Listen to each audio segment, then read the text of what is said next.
and small. That's not to say that Jordan was perfect, that there weren't times when he struggled. But when the moments mattered most and he was called upon to deliver, he rarely, if ever, let us down. Jordan went 7 consecutive years averaging 30 plus. For 13 years in Chicago, he shot 50.5% from the field, which is a better overall field goal shooting percentage than LeBron James, by the way. He was a 9-time first-team all-defensive player. He didn't take time off defensively. He embraced the toughest defensive assignment night in, night out during many occasions throughout his career.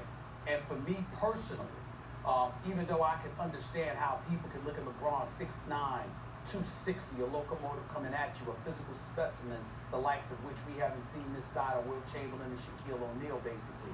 At the end of the day, Jordan didn't have that at his disposal, still did what he did, still rose to the occasion in big moments, was unblemished and undefeated in NBA Finals, never even allowed the Finals to get to a 7th game, was the ultimate assassin.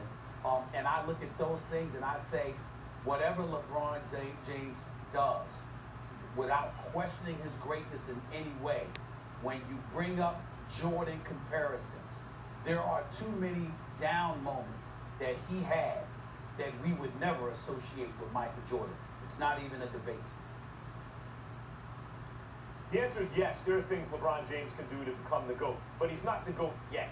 And Daryl Morey is simply incorrect about this. And I won't even veer away from analytics. I'll use analytics. Now, it's possible that Daryl Morey, maybe even likely, is looking at different analytics than I have access to, because he's the GM of the Houston Rockets, and that's an analytically based organization. He makes very good use of them.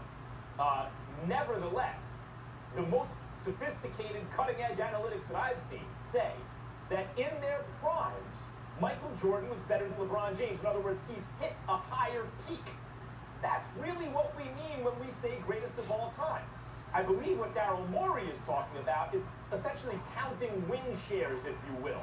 And given the fact that LeBron's peak is close to Jordan's, and yet it lasted much, much longer, now Daryl Morey can say, when I add up the win shares, or add up the years that he increased our win probability or championship probability, I have more value on the LeBron side of the ledger than on the Jordan side of the ledger. That's not what most of us mean. It doesn't mean that, like Bill Walton was the greatest anyone's ever seen for 1 year. We're not talking about those guys. But if you hit the highest peak anyone's ever hit, all alone on that peak, which Jordan did, again, according to the analytics, and you sustain that for a reasonable period of time, in Jordan's case, at least 6 years. I would argue he was by far the best player in the world before he won a championship, and we can debate that another time. That makes you the GOAT. Now, what can LeBron do to pass Jordan? He can do the impossible, Stephen A., because you think that's impossible. He's nothing he can do. Me too, right? I thought that about LeBron in the past. It's impossible. How are those Cavs going to beat those Golden State Warriors? He figured out a way to do it. If he somehow goes to LA, for example, this year where he is, and with that squad beats the Golden State Warriors, who just added the 5th infinity stone with Boogie Cousins, if he's healthy by the playoffs, if he overcomes that in these playoffs, reestablishes the Lakers as the brand in basketball, as a championship dynasty, spends 3 years there, wins a couple championships, at a certain point you got to say, damn, LeBron's prime wasn't even when we thought it would be. He actually entered his prime later, got even better.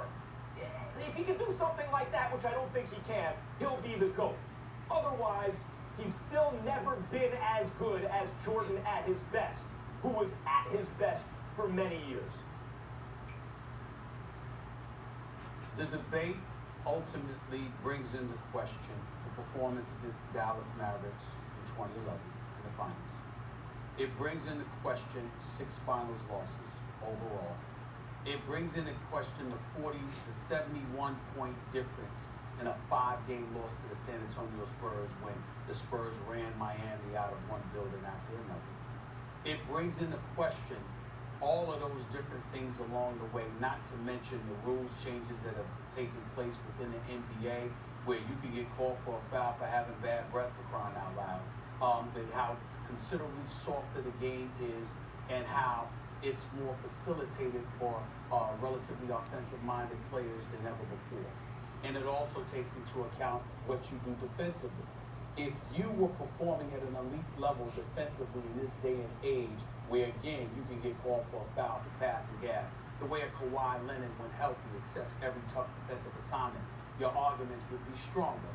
If you want to ignore how like Michael Jordan could average 50 or 60 in today's game because of the ways the rules, sort of paves the way for offensive-minded players to really have their way, then that would be different. But those things are not the case. Those changes have taken place. They've been implemented. It facilitates things to make things easier for offensive-minded players, particularly with somebody like LeBron James, who does get hacked a lot or whatever, but creates a lot of the contact that comes his way. It's not like he's sitting innocently by and getting hacked. He creates that contact as well. All of those things come into play that make me say, I would never question your greatness.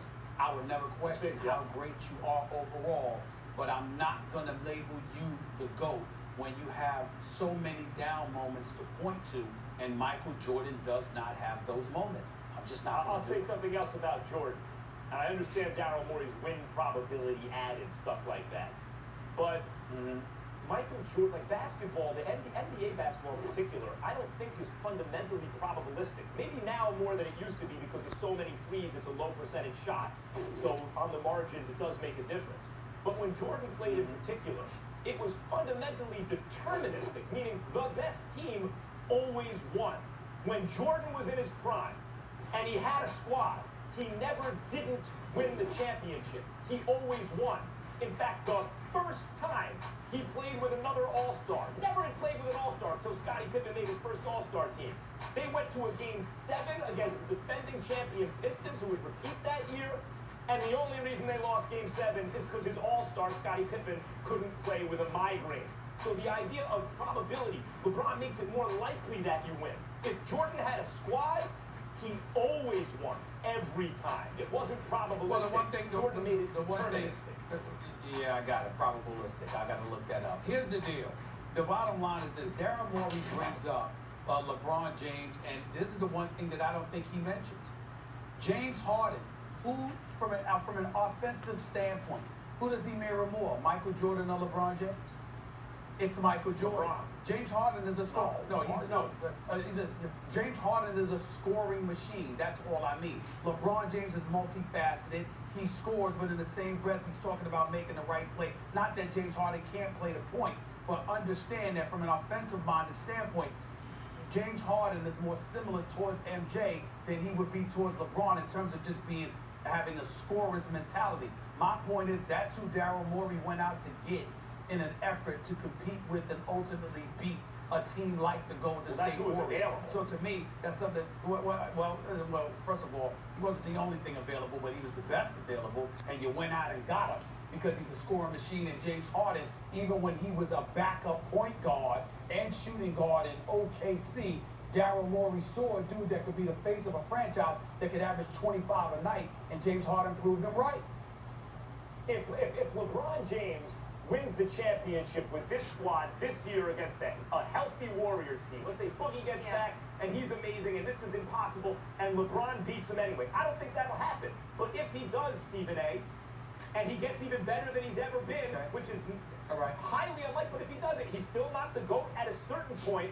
Max, if he did it 3 years in a row, if he did 3 straight, then maybe he would be the GOAT. But just one's not going to. Well, since we're entertaining ifs, Molly, how about this one? What if Michael Jordan hadn't retired to play baseball for a couple of years?